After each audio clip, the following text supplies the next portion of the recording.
வச்ச கொக்கா கோலா போல சாயங்காலம் வேலை பொங்கி வந்தாலே எந்த கூட்டத்தில் நடந்துச்சு?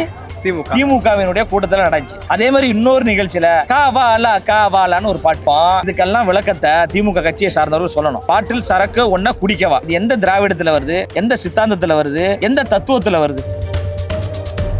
விஜய் மீது ஒரு பெண் ரசிகை அவங்களுடைய கருத்தை வெளிப்படுத்திருக்காங்க. ஆனா திமுகவை சேர்ந்த ஒரு பேச்சாளர் கிடையாது. பேரை சொல்லுங்க. சிவாஜி கிருஷ்ணமூர்த்தி பொறுக்கி பைய, அயோக்கிய பைய, மொல்ல மாதிரி முடிச்சவிக்கு கேவலமானவன், பச்சை அயோக்கியன். இதை விட பச்சை பச்சை எனக்கு பேச தெரியும், சில வார்த்தைகளை பயன்படுத்த தெரியும் எனக்கு.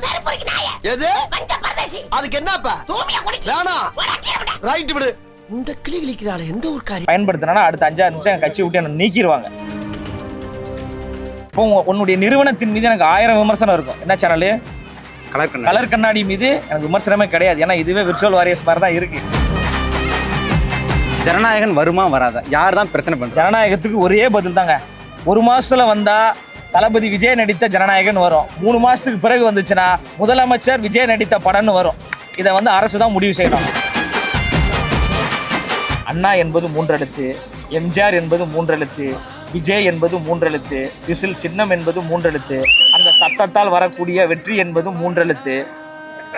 இப்ப இந்த ஆண்டு 3வது ஆண்டும் 3 தான். அப்போ அடுத்து 3 மாதத்துல வெற்றி. அவ்வளவுதான், முடிஞ்சு போச்சு. கான்ஃபிடென்ட்டா இருங்க, நல்லதே நடக்கும், வெற்றி நிச்சயம்.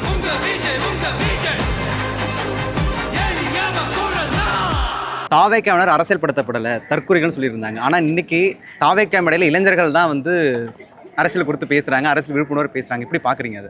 அதாவது தாவேக்கா என்பது தற்கூரிகள் கூட்டம் கிடையாது, தத்துவத்திற்கான ஒரு கூட்டம். யாரை சொல்றா எங்களை பார்த்து தற்கூரி கூட்டம்னு? ஆளுங்கட்சியினர் தான். ஆளுங்கட்சினா யாரு? திமுக. இப்போ நான் ஒன்று கேட்குறேன். திரு உதயநிதி ஸ்டாலின் யாரு? திரு உதயநிதி ஸ்டாலின் துணை முதலமைச்சர். அவருடைய ஒரு பிறந்தநாள் நிகழ்ச்சி நடக்குது.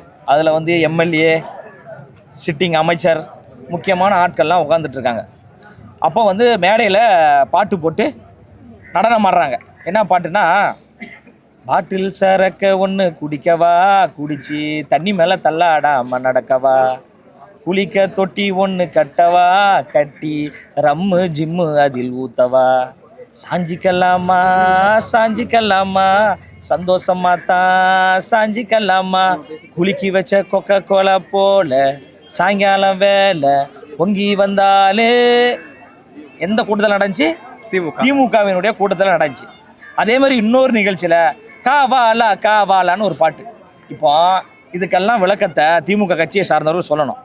பாட்டில் சரக்கு ஒன்ன குடிக்கவா, இது எந்த திராவிடத்துல வருது, எந்த சித்தாந்தத்துல வருது, எந்த தத்துவத்துல வருது? அக்கா கனிமொழி அவர்கள் ஒரு மேடையில் பேசிட்டு இருக்காங்க, ஒரு பொதுக்கூட்டத்தில்.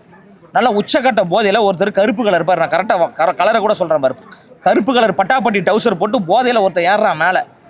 அந்த அக்கா சொல்கிறாங்க, தம்பி எங்கப்பா ஏறுற, கீழே இறங்குப்பான்னு சொல்கிறாங்க. இந்த பட்டாப்பட்டி டவுசர் போட்டு ஒருத்தர் மேலே ஏறினாப்புல, அவர்கிட்ட என்ன சித்தாந்தம் இருக்குது, என்ன கொள்கை இருக்குது, என்ன கோட்பாடு இருக்குது, உங்ககிட்ட என்ன தத்துவம் இருக்குது? நாமக்கல்ல மக்களுடைய கிட்னியை ஒருத்தன் கொள்ளையடிச்சான்ல, மக்களுடைய கிட்னியை கொள்ளையடிச்சான்ல, அவன்கிட்ட என்ன கொள்கை, என்ன கோட்பாடு? கிட்னியை கொள்ளையடிப்பது தத்துவமா? படிக்க வந்த ஒரு மாணவி அண்ணா யூனிவர்சிட்டியில் பாலியல் வன்புணர்வு பண்ண ஒரு திமுக கட்சியை சார்ந்தவன். பாலியல் வன்புணர்வு பண்ணுறது தத்துவமா, கொள்கையா? அப்போ தமிழ்நாட்டில் நடக்கக்கூடிய அனைத்து அட்டூழியங்களையும் அயோக்கியத்தனங்களையும் செய்து கொண்டு ஆளும் திமுக எங்களை பார்த்து தற்குறிகள் கூட்டம், ரசிகர் கூட்டம் அப்படின்றீங்களே. அப்போ உங்களால் எதிர்கொள்ள முடியாமல், விமர்சிப்பதற்கு வேற வழியே இல்லாமல் இது போன்ற அவதூறுகளை அள்ளி இறைக்கிறீங்க. அதை தமிழ்நாட்டு பார்த்து கொண்டு தான் இருக்கிறாங்க. 1 கோடியை தாண்டி உறுப்பினர்கள் எங்கள் கட்சியில் இணையறாங்க என்றால் எங்களிடம் தத்துவம் மிக தெளிவாக இருப்பதால் தான் மக்கள் வராங்க. திமுகவை ரொம்ப வலுவாக விஜய் அவர்கள் எதிர்க்கிறாரு. ஆனால் இன்னைக்கு NDTVயில் என்னுடைய ரோல் மாடல் கலைஞர் ஜெயலலிதா சொல்லியிருக்காரு. எப்படி பார்க்குறீங்க? அதாவது ஒரு கட்சியை சொல்றது என்பது வேற, ஒரு தனி மனிதரை சொல்றது என்பது வேற. இப்போ உன்னுடைய நிறுவனத்தின் மீது எனக்கு 1000 விமர்சனம் இருக்கும். என்ன சேனலு? கலர் கண்ணாடி மீது எனக்கு விமர்சனமே கிடையாது. ஏன்னா இதுவே விர்ச்சுவல் வாரியர்ஸ் மாதிரி தான் இருக்கு. சரி, வேற ஏதாவது ஒரு சேனல்னு வச்சுக்கோ.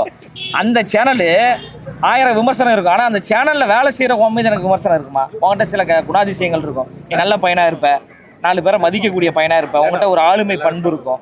ஸோ அது போன்று அம்மையார் ஜெயலலிதா அவர்களிடம் ஒரு ஆளுமை பண்பு இருக்குது, மற்ற தலைவர்களிடம் சில ஆளுமை பண்புகள் இருக்குது. அந்த பண்பின் அடிப்படையில் தலைவர் ரோல் மாடல்னு சொல்லியிருப்பாரே தவிர திமுக ஆட்சி ரோல் மாடல்னு சொன்னாரா? இல்லை அதிமுக ஆட்சி ரோல் மாடல்னு சொன்னாரா? திமுக ஆட்சி திருட்டாட்சி. திமுக என்பது திராவிடர் முன்னேற்ற கழகம் கிடையாது, திருடர்கள் முன்னேற்ற கழகம். அந்த அடிப்படையில் தான் தலைவர் சொல்றாரு. அப்போ இந்த ரெண்டு தூய ஆட்சிகள் அதாவது தீய ஆட்சிகள் வீழ்த்தப்பட்டு தாவேக்கா என்கின்ற ஒரு தூய ஆட்சி மலர வேண்டும் என்று தலைவர் அவர்கள் உழைக்கிறாங்க. அதை மக்கள் பார்த்து தாவேக்கா தமிழகத்தில் கூட்டாட்சி ஏற்படுத்த சொன்னாங்க. ஆனா இன்னைக்கு வந்து மக்களே எங்களுக்கு கூட்டணியா இருக்காங்க அப்படிங்கிறது வந்து கூட்டணி அந்த கட்சிகள் முன் வராதது காரணமா? இல்லை, அப்படி கிடையாதுங்க. இன்னும் 3 மாதம் இருக்கு. பல தலைவர்கள் பேசி கொண்டு தான் இருக்கிறாங்க. அதனால் காலம் கனிந்து வருகிறது. அதெல்லாம் அதிகாரப்பூர்வமாக தலைவர் அறிவிப்பாங்க. ஆனால் மக்களோடு தான் முதன்மையான ஒரு கூட்டணி. மக்கள் முடிவு செய்தாதான் அண்ணன் விஜய் அவர்கள் முதலமைச்சராக முடியும். மக்கள் முடிவு செய்தாதான் திரு ஸ்டாலின் அவர்கள் முதலமைச்சராக முடியும். மக்கள் முடிவு செய்தாதான் ஐயா எடப்பாடி பழனிசாமி அவர்கள் முதலமைச்சராக முடியும். அப்போ மக்கள் முடிவு செய்துட்டாங்க தாவேக்காவிற்கு ஓட்டு போடணும்னு. அதனால் அந்த கூட்டணிகள் குறித்தெல்லாம் தலைவர் அவர்கள் அதிகாரப்பூர்வமாக அறிவிப்பாங்க. விஜய் மீது ஒரு பெண் ரசிகை வந்து அவங்களுடைய கருத்தை வெளிப்படுத்திருக்காங்க. ஆனா திமுகவை சேர்ந்த ஒரு பேச்சாளர் கிடையாது. பேரை சொல்லுங்க. சிவாஜி கிருஷ்ணமூர்த்தி பொறுக்கி பைய, அயோக்கிய பைய, மொல்ல மாதிரி முடிச்சவிக்கு கேவலமானவன், பச்சை அயோக்கியன். இதை விட பச்சை எனக்கு பேச தெரியும். சில வார்த்தைகளை பயன்படுத்த தெரியும். எனக்கு பயன்படுத்தினா அடுத்த 5-6 நிமிஷம் என் கட்சி விட்டு என்ன நீக்கிடுவாங்க. இதுதான் ஜனநாயக பூர்வமான ஒரு கட்சி. அந்த ஆளு பேசி எவ்வளோ நாள் ஆகுது?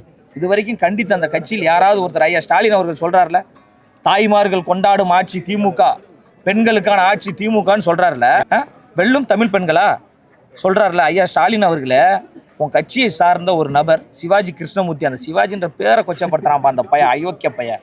சிவாஜின்றது பேர் வந்து ஒரு நடிகர் திலகத்தினுடைய பேரை இருந்தாலும் கொச்சப்படுத்திட்டு இருக்கான். அந்த நபர் உட்காந்து எங்கள் கட்சியினுடைய பெண் நிர்வாகிகளை குறித்து இப்படி கேவலமாக பேசுகிறாரு. நீங்கள் தானே சொல்கிறீங்க இது பெண்களுக்கான ஒரு ஆட்சி. இந்நேரத்துக்கு கட்சி விட்டு நீக்கி இருக்கணுமா கூடாதா? கைது பண்ணி சிறையில் அடைத்திருக்கணுமா கூடாதா? அட்லீஸ்ட் பாத்ரூமில் வலிக்கு விழுந்தாருன்ற ஒரு செய்தியாவது வந்திருக்கணுமா கூடாதா? அப்போ நீங்கள் அப்பான்றீங்க? எல்லா தாய்மார்களுக்கும் சேர்ந்து தானே நீங்கள் அப்பா அவர்களே, உங்களுடைய பெண் பிள்ளைகளை குறித்து உன் கட்சியை சார்ந்த, எனக்கு தெரிஞ்சு சிவாஜி கிருஷ்ணமூர்த்தி அவருடைய அண்ணனாவோ தம்பியாவோ தான் இருப்பான். சரி, உங்கள் தம்பி சிவாஜி கிருஷ்ணமூர்த்தி உங்கள் பிள்ளைகளை குறித்து, பெண் பிள்ளைகளை குறித்து ஆபாசமாக பேசுகிறாரு. நீங்கள் என்னங்க ஐயா சொல்ல போகிறீங்க? அப்பா தானே. நீங்கள் நடவடிக்கை எடுத்தால் உண்மையிலே அப்பா, நடவடிக்கை எடுக்கவில்லை என்றால் எம்டி டப்பா. கரூரில் விஜய் முடக்கலாம்னு நினைச்சாங்க. ஆனால் மக்கள் வந்து அதுக்கு ஒரு இடத்துல விட்டு கொடுக்காம விஜய்க்கு சாதகமாக பேசியிருந்தாங்களே, அது எப்படி பார்க்குறீங்க? அதான் நான் சொல்கிறேன், அடக்குமுறைகள் எந்த வடிவத்தில் வந்தாலும், நெருக்கடிகள் எந்த வடிவத்தில் வந்தாலும், ஒடுக்குமுறைகள் எந்த வடிவத்தில் வந்தாலும் அதை எதிர்கொள்ளக்கூடிய ஆற்றல் வாய்ந்த ஒரு தலைவர் அண்ணன் விஜய் அவர்கள்.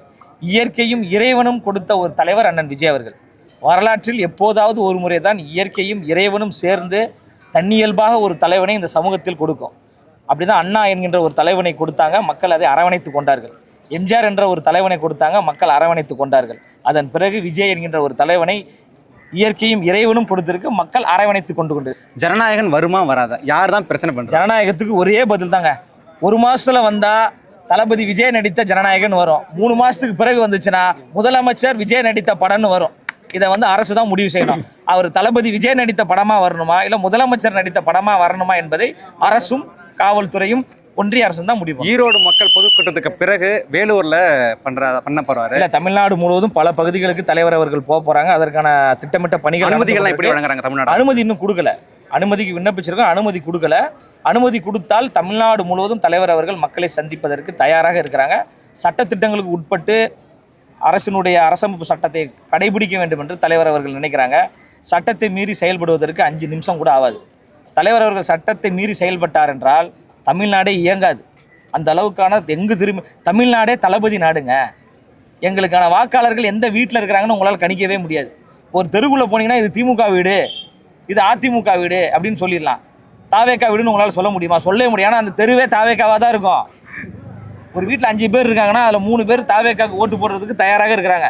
வீட்டில் இப்போதே சண்டை வருது. அப்பா, நீ காலங்காலமாக திமுக வேலை செய்கிற, நீ வேணா போய் திமுக ஓட்டு போடு, நான் போட மாட்டேன், நாங்கள் எல்லாரும் தாவேக்காவுக்கு ஓட்டு போடன்னு வீட்டில் எவ்வளோ பெரிய சண்டை நடக்குது தெரியுமா?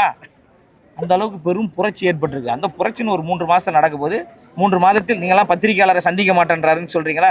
3 மாதத்துக்கு பிறகு முதலமைச்சராக அவர் சந்திப்பார். தளபதி விஜய் அவர்கள் என்ன சொல்ல விரும்புகிறீங்க? அண்ணன் அவர்களுக்கு வாழ்த்துக்கள். 2 ஆண்டுகள் முடிந்து 3வது ஆண்டு அடியெடுத்து வச்சிருக்கிறோம்.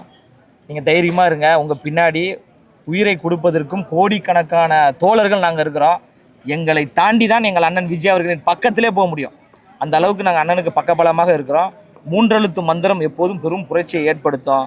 அண்ணா என்பது 3 எழுத்து, எம்ஜிஆர் என்பது 3 எழுத்து, விஜய் என்பது 3 எழுத்து, விசில் சின்னம் என்பது 3 எழுத்து, அந்த சத்தத்தால் வரக்கூடிய வெற்றி என்பது 3 எழுத்து. அப்ப இந்த ஆண்டு 3வது ஆண்டும் 3 தான். அப்போ அடுத்து 3 மாதத்துல வெற்றி. வெற்றி. அவ்வளவுதான், முடிஞ்சு போச்சு.